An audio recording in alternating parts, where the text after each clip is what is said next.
nous avons eu la chance d'avoir avec nous l'imam principal de Alenka qui n'est pas loin de chez nous, l'imam Godo Onea Abdou Fattao. Imam, bonjour. Bonjour. Merci d'avoir fait le déplacement. C'est que vous êtes vraiment occupé ces derniers jours, mais vous avez fait l'effort d'être avec nous pour ces 30 minutes. Merci à vous. Alors, Imam, on parle de Ramadan. Ramadan, c'est quoi le Ramadan? Merci beaucoup. Avant toute chose, nous remercions Dieu le Tout-Puissant, le Créateur des cieux et de la terre, celui à qui appartient la royauté des cieux et de la terre. Merci beaucoup de m'avoir invité. Avant de répondre à la question, je remercie et je prie Dieu le Tout-Puissant de vous garder en bonne santé, Amen. Surtout la radio et la télévision. Amen. Qu'elle prospère plus que ce que nous voyons. Ramadan, c'est le nom Ramadan, c'est un nom en arabe. Et parmi les 12 mois lumière, il y a un mois, le mois qu'on appelle Ramadan. On appelle ça Ramadan. Et en arabe, on dit Shahr Ramadan, le mois de Ramadan. Il est le 9e mois de l'année islamique. Et Ramadan, c'est toute une activité du jeûne qui marque le mois Ramadan. Ramadan ne peut jamais passer dans la vie des musulmans sans qu'il jeûne une fois qu'il est en bonne santé et bon portant. Alors, pourquoi vous jeûnez pendant le mois de Ramadan? Nous jeûnons pendant le mois de Ramadan, c'est une prescription de Dieu. Dieu le Tout-Puissant a envoyé son prophète Mahomet sallallahu alayhi wa sallam avec l'islam, et Ramadan fait partie du 4e pilier de l'islam. 4e pilier de l'islam. Pour que l'islam d'une personne, des musulmans, soit au complet, il faut accomplir Ramadan. On jeûne parce que Dieu nous a prescrit de le jeûner. Et ce n'est pas nous les premiers. Dieu dit dans le Coran, je vous ai vous qui croyez en Dieu, je vous ai prescrit le mois béni de Ramadan de jeûner comme je l'avais prescrit ceux qui vous ont précédé. Ça veut dire que tous les prophètes ont la manière dont ils jeûnent. C'est Ramadan, c'est pour cela que nous jeûnons. Alors c'est obligatoire pour tous les fidèles de Mahomet? C'est obligatoire. Quand vous êtes musulman, vous êtes obligé de jeûner pendant ce mois? Quand vous êtes musulman, vous êtes obligé de jeûner une fois que vous êtes en bonne santé.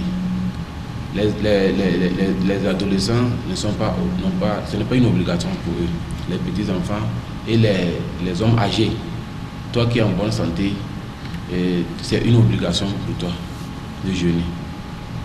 Quand vous êtes en bonne santé, c'est une obligation pour vous de jeûner. Très bien. Si on commence le jeûne, par exemple, on fait 2 semaines et que je sens des malaises, est-ce que je peux continuer ou bien j'arrête et après les fêtes, je continue? Au fait, quand on commence le jeûne du mois de Ramadan, et au cas où il y a des malaises, c'est une obligation sur la personne de rompre le jeûne. Là, ça devient une obligation de rompre. Quand vous ne sentez pas bien ou bien vous avez des malaises, c'est une obligation de rompre. Et vous soignez d'abord. Si vous ne voulez pas rompre, c'est du arabe comme vous aimez le dire. Quand vous ne voulez pas rompre, ce n'est pas bon. Vous allez vous faire mal. Vous allez vous faire mal. Ce n'est pas...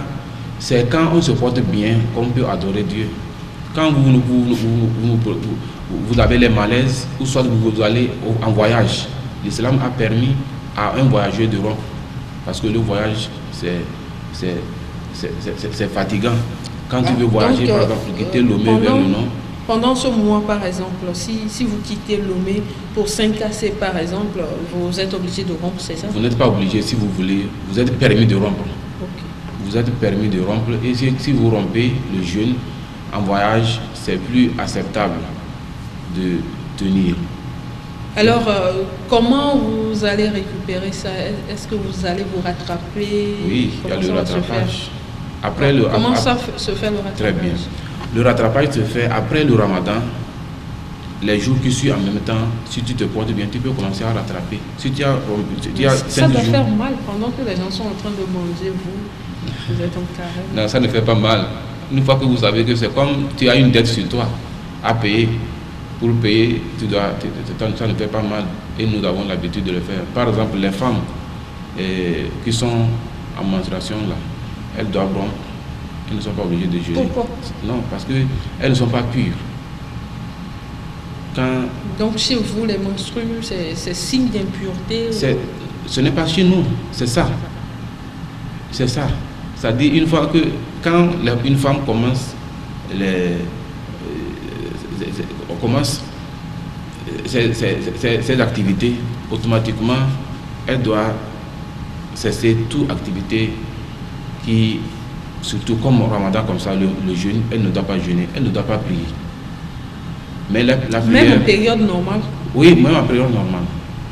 Elle cesse la prière. Elle ne prie pas. Parce que les temps de menstrues sont impurs selon l'islam.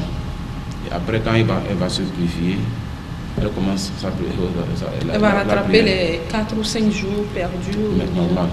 Mais par jour, c'est 5 prières. Hein? Non, on ne rattrape pas. C'est ça que j'ai dit. La prière n'est pas rattrapée. D'accord. Quand elle commence la prière, Dieu l'a pardonné pour ça. Mais si c'est le jeûne, elle va rattraper ça. Sans la prière, les 5 prières de la journée, elle ne rattrape plus ça. Mais le jeûne, elle va rattraper.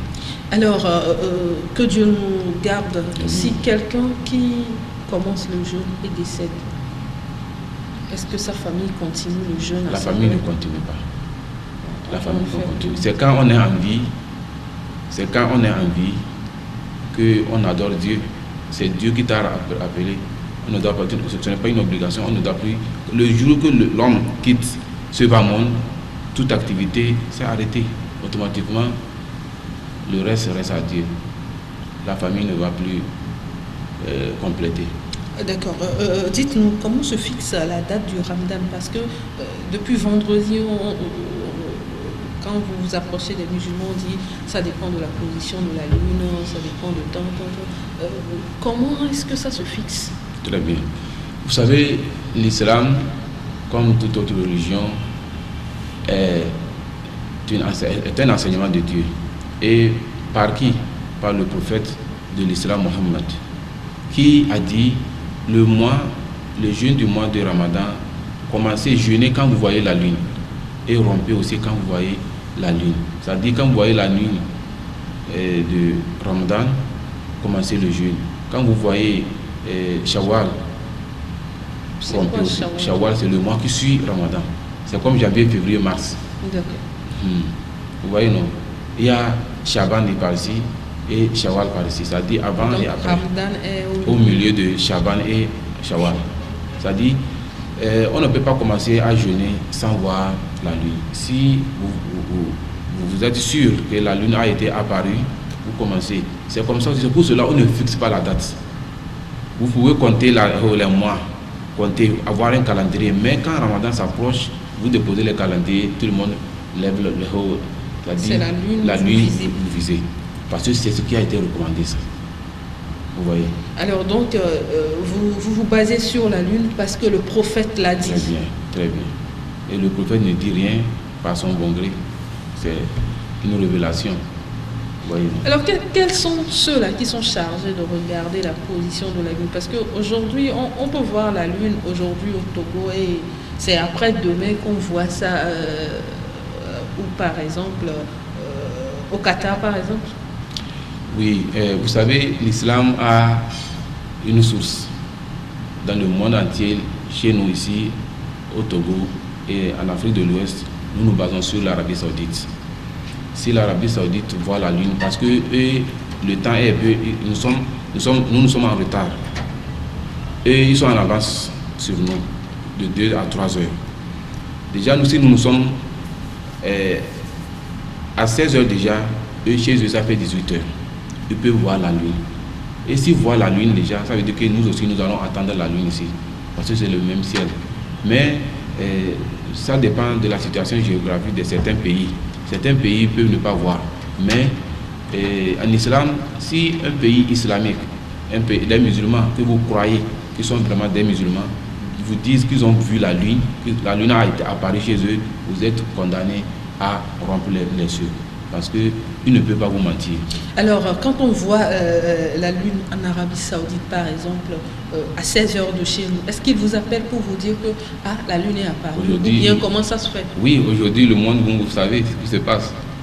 Oui. Tout de suite, à chaque une seconde. Oui, mais on ne peut pas toujours faire confiance aux réseaux sociaux. Oui. Je sais que vous voulez parler des réseaux sociaux, oui. mais pour quelque chose de sérieux comme ça, pour quelque chose de sérieux, faites confiance aux réseaux sociaux ou bien il faut que l'imam principal de là appelle l'imam principal ici? Comment ça se fait? Quand la lune apparaît en Arabie Saoudite, automatiquement, il nous appelle. Il y a le non-musulman du Togo, il y a le conseil des imams qui sont en contact avec les éléments de là. C'est comme ça, la lune a été apparue, comme ça. Et nous aussi, nous prenons nos dispositions ici en même temps pour faire les annonces. Que c'est comme ça, la lune a été apparue. Et automatiquement, quand ils voient la lune là-bas, nous aussi, déjà à 18h, on va voir. Sauf si le ciel est nuageux. Si le ciel est nuageux, automatiquement, une fois que déjà, nous faisons confiance à ceux de là. C'est vrai que le carême, il est presque terminé. Vous terminez aujourd'hui, c'est ça? Oui. Mais dites-moi, pendant la période de carême, on voit vers 18h, il y a des gens qui apportent de la nourriture devant les mosquées, des fruits et autres. C'est seulement les musulmans qui le font ou bien les non-musulmans peuvent le faire également? Très bien. Vous savez, le mois de Ramadan est un mois de bénédiction, un mois de partage. Ça fait que vous allez voir dans des mosquées, comme vous l'avez dit, tout le monde veut donner quelque chose. C'est l'aumône. Et chez nous en islam, quand tu donnes à rompre à un musulman, à un jeûneur, tu as une bénédiction que la personne a. Mais on ne va pas diminuer pour toi, ni pour lui. Parce que tu lui as donné. Compris. Très bien. Expliquez-nous pour qu'on puisse comprendre. Par exemple, j'ai jeûné. Le pourquoi j'ai jeûné, c'est pour avoir la bénédiction de Dieu, la récompense. La récompense que Dieu a prescrite aux jeûneurs. Si vous me donnez dans votre richesse, vous payez le fruit que vous me donnez pour rompre mon jeûne, j'ai ma bénédiction. Prenons que j'ai 10 000 comme bénédiction. On va m'écrire les 10 000. Et toi qui m'as donné à manger, tu as les 10 000 aussi. Plus celle de tes 10 000. C'est pour cela que tout le monde précipite pour donner à manger. Pour donner. Mais les musulmans le font, les non-musulmans aussi le font. Par exemple, le chef de l'État, chaque année, il envoie les nourritures. Il commande les dates aux musulmans. Tout le monde le fait. Ça dit, c'est un mois de partage, c'est un mois de vivre ensemble. Voilà, vous avez parlé tout à l'heure de 10 000. On prend l'exemple toujours de 10 000. Si le chef de l'État envoie des dates à 5 000 personnes, par exemple, ça fait 10 000 fois 5 000, c'est ça? Là-bas, il y a un problème. Le problème, c'est que Dieu va le bénir. Une fois qu'il n'est pas musulman, il sera béni sur cette vie, sur cette terre. Vous voyez, non? Pour avoir la récompense de Dieu dans l'au-delà, il y a une condition, c'est celle de l'islam. Il faut être musulman pour avoir ça. Mais quand tu fais le bien, Dieu va te récompenser ça ici. Vous voyez, non? Quand tu fais le bien, tu peux être féticheur, quand le bienfait n'est jamais perdu, il va recevoir ça. C'est-à-dire les retombées. Vous voyez, non? Quand tu fais du bien, il y a le retour à l'envoyeur.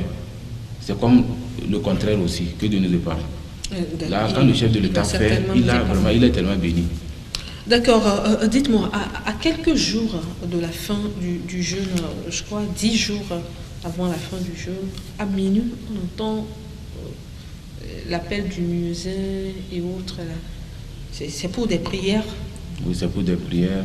Quel type de prière? Oui. C'est le mois béni de Ramadan est le mois dans lequel il faut renforcer, remultiplier l'adoration, ton lien avec Dieu, ton contact, avoir plus et être plus proche de Dieu. Là, les 10 derniers jours de Ramadan encore sont les jours où il faut encore remultiplier parce que le Ramadan veut partir nous laisser. Mais ce que vous attendez dans les mosquées, les appels, le coco, aller dans les micros là, ce n'est pas prescrit. Ça, c'est autre chose. Sinon, c'est quoi, on veut savoir? Oui, c'est l'adoration. C'est l'adoration, c'est la même prière. Mais cette prière ne sont pas obligatoires. Ces prières ne sont pas obligatoires. Et pourquoi? Parce que c'est une seule fois le mois de Ramadan, donc dans l'année. Vous le faites oui. Pendant les 10 derniers parmi jours. Parmi les 10 derniers. Vous savez, parmi les 20 premiers jours, les 20 premiers, on le fait, mais c'est au début de la nuit. Après la prière, vous allez voir, les prières sont longues. Oui. Au lieu de faire 4, comme d'habitude, on fait 4 à part, maintenant on fait 10 supplémentaires. Mais ça, c'est surrogatoire, ne sont pas obligatoires. Vous voyez, non? Maintenant, les 10 derniers jours sont encore multipliés. On fait au début de la nuit et à la fin de la nuit aussi. C'est-à-dire à partir de minuit. Mais ce n'est pas obligatoire à partir de minuit. Ça peut être à 2 heures, ça peut être à 1 heure. Tu peux veiller toute la nuit. Oui, non, c'est ça ce qu'a fait le prophète et c'est ça que nous faisons aussi. Tout ça là, c'est pour être plus proche de Dieu. Alors, vous appelez quelque chose la nuit du destin. C'est quoi? Oui, la nuit du destin, ça fait partie, on trouve la nuit du destin dans les 10 derniers jours. C'est la nuit du destin que nous cherchons, que nous veillons ces 10 derniers jours. Parce que cette nuit. Le destin de qui d'abord? Le destin, la nuit du destin. Le destin de toi-même, c'est-à-dire destin. C'est dans cette nuit que Dieu a révélé, a fait descendre le Coran sur le prophète Mohammed. C'est ça. Et cette nuit, c'est une nuit que Dieu fait descendre les anges sur terre. Vous voyez, non? Cette nuit, quand tu veilles. Pour les musulmans seulement ou bien pour nous tous? Pour toute l'humanité. Mais spécialement pour les musulmans. Les 10 derniers jours là, de votre jeûne. Oui, c'est-à-dire dans les 10. Informez-nous pourquoi on jeûne aussi. Oui, jeûner. Parce que dans les 10 derniers jours, vous allez voir, les musulmans, quand tu veilles les 10 derniers jours, tu peux dans ta vie chercher quelque chose en vain que tu n'as jamais trouvé. Si ça coïncide avec cette nuit, quand tu demandes, Dieu va accepter. Dieu va te le donner. C'est une nuit très très très bénie, selon le Coran. Quand tu arrives à avoir un bienfait dans cette nuit, ça dépasse quelqu'un qui a adoré Dieu plus de 1000 mois. Et les 1000 mois, ça fait 83 ans, 4 mois. Vous voyez? C'est pour cela que tout le monde veille à ce que, peu importe les 10 derniers jours là, il faut que je trouve la nuit du destin. Mais elle n'est pas, on ne sait pas exactement selon, c'est le 21, c'est dans les nuits impaires. Le 23, 21, 24, 25, 27. Cette année, c'est quand déjà? Cette année, c'est ça, je dis, c'est quelque chose que Dieu a caché. Donc vous ne le savez pas? On ne sait pas, c'est pour cela qu'on veille toutes les nuits. Pour être sûr que, peu importe, nous avons trouvé cette nuit. Vous avez trouvé oui. La nuit. Eh bien, nous allons aborder un autre aspect de la chose. C'est les relations entre hommes et femmes. Est-ce que pendant le mois de Ramadan, c'est autorisé d'avoir des relations sexuelles? Oui, c'est autorisé d'avoir des rapports sexuels, mais ce n'est pas dans la journée. Pas dans la journée. C'est-à-dire quand tu jeûnes de l'eau. Quand je parle de relations sexuelles, je ne parle pas seulement des couples, des oui, couples légalement constitués. Oui. Même les jeunes qui se fréquentent là, est-ce qu'ils peuvent avoir les relations sexuelles? En islam, ça n'existe pas. En islam, quand vous n'êtes pas marié, vous n'êtes pas autorisé, tu n'es pas autorisé d'approcher une fille en islam.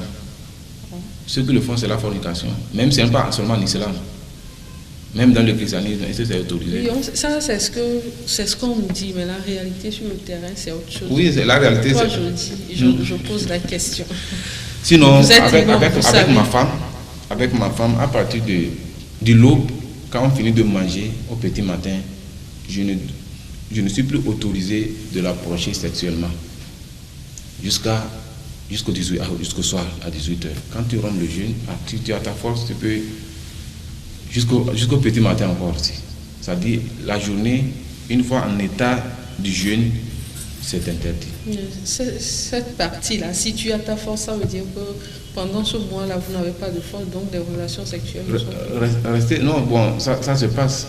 Rester avant la famille du matin jusqu'au soir, il faut voir l'énergie que tu perds. Alors, est-ce qu'au moins ils peuvent se faire des câlins, c'est-à-dire le mari va au boulot, la femme rentre du boulot et autres là, est-ce que les câlins sont au moins permis? Non. C'est-à-dire s'embrasser et autres là, dans la journée. Dans la journée, pourquoi s'embrasser? Tout ça là, c'est interdit. C'est un temps de concentrement. Tu dois te concentrer, éviter tout ça. Et après, à 18h, tu es libre de le faire. Parce qu'on ne sait jamais quand il va commencer à caresser, à embrasser. C'est ta femme. Ah, c'est ta femme, mais... Tu vas au boulot, tu dois l'embrasser avant de partir. Bon, l'embrassement, ça dépend.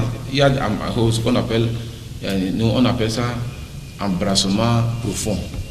Ah, tenir ta femme comme ça, ce n'est pas, c'est un signe de la montrer que tu d'amour. Mais la langue dans la bouche, là, c'est ça qui est interdit. Alors, Imam, nous arrivons pratiquement à la fin de notre entretien. Dites-moi, le jour de Ramadan, est-ce que c'est comme le jour de Tabaski où on tue les animaux, on partage la viande aux nécessiteux, aux voisins et autres là? C'est la même chose? Ce n'est pas la même chose. Tu peux ne pas tuer le jour de Ramadan. Tu peux aller payer ta viande, venir manger. Ramadan marque la fin du mois du jeûne. Mais le Tabaski, c'est une autre adoration. Tout celui qui a les moyens doit payer le mouton, ou bien le bœuf, ou bien le chameau, égorger et donner aux pauvres. Et manger aussi, donner aux pauvres. Ça, c'est une autre adoration. Vous voyez, non? Mais ici, Ramadan, quand tu marques, ça marque la fin du jeûne. Tu peux ne pas, si tu as les moyens, tu partages. C'est bon. Dans le cas contraire, ce n'est pas obligatoire. Ce n'est pas une obligation. Non, ce n'est pas une obligation. Alors, un mot à l'endroit de ces fidèles qui nous suivent, qui vont fêter demain, avant de vous laisser partir. Merci beaucoup. Mon mot, c'est de dire à tous les fidèles que demain, c'est le jour de Ramadan. Et on vient de sortir en même temps du jeûne. Étant pur, on doit faire beaucoup attention. Les actes que nous commettons avant de rentrer dans le mois de Ramadan, et nous avons cessé parce que nous sommes en Ramadan, on ne doit pas retourner là-bas. C'est ça qui est très dangereux. Celui qui jeûne, après tu as une copine dans ta chambre, quand Ramadan s'approche, tu dis va rester avec ta famille. Ça veut dire que tu veux adorer Dieu. Après Ramadan, en même temps, le rendez-vous est pris. Mais c'est 30 jours. Ce n'est pas ça. C'est 30 jours de cessation d'activité. Le Ramadan, c'est une théorie. Surtout le comportement que tu as affiché dans Ramadan, c'est ça. Comme ça, le musulman doit vivre. Pardonner, ne pas chercher les querelles, être humble. Ça dit, c'est comme ça dans Ramadan. Partager ta nourriture, tes biens. Ça dit, c'est comme ça. Après Ramadan, si nous retournons en même temps, ça veut dire que Ramadan ne nous a pas rien enseigné.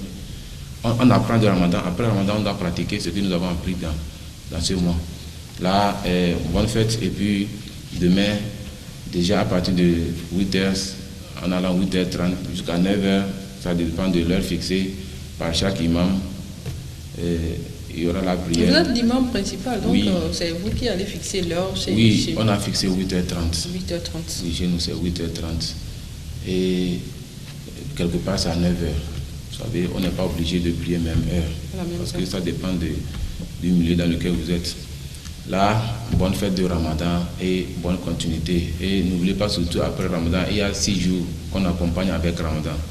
Ça c'est seulement les Aladji, ou bien c'est tout le monde? Non, c'est pas Aladji. Tout celui qui a jeûné, tu es en bonne santé, tu dois avoir 6 jours. Ça aussi, il y a une récompense dedans, il y a le pardon dedans, selon le prophète Mohammed sallallahu alayhi wa sallam. Quand tu jeûnes Ramadan, tu accompagnes Ramadan 6 jours dans ce mois qui vient, c'est comme tu as jeûné toute l'année. Vous voyez, non? C'est ça. Et bonne continuité. Et surtout, le soir de